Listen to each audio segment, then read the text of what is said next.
थे और जब रसद और पानी सप्लाई खत्म हो जाती थी, 6-8 महीने साल भर निकल जाता था, तो जो राजस्थान के हिंदू योद्धा थे, इन्होंने एक अकल्पनीय कार्य किया जिसके बारे में अगर आधे हिंदू जो यहाँ पर जागृत हिंदू हैं उनको नहीं पता है तो उन्हें पता होना चाहिए। दुर्ग के स्वामी दुर्ग के पुरुषों को बुलाकर कहते, अपनी स्त्रियों को जला दो,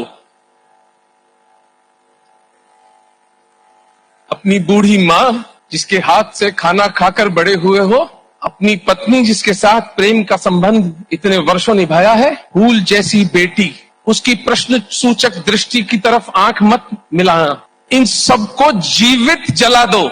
इस घटना को जौहर कहा जाता था। राजस्थान में 12 साका जौहर बड़े हुए जिनमें संख्या हजारों से अधिक थी। छोटे मोटे साके तो अनगिनत हुए हैं।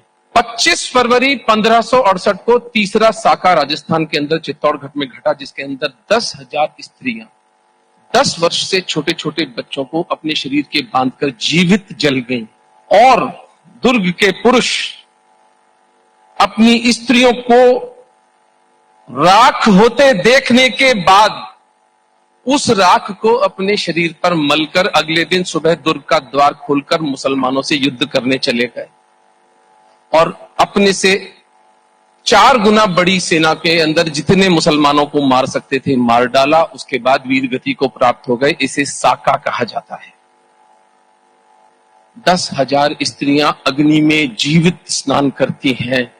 इस साका जौहर को, इस अकल्पनीय त्याग को, मेरे पुरखों के जीवित राख होने की प्रक्रिया को इस देश के मक्कार आत्मा विहीन इतिहासकारों ने सती का दर्जा दिया।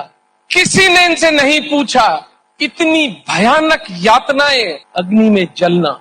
It takes good 6-7 minutes before the cells swell up, the arteries and the veins would burst and the person would die.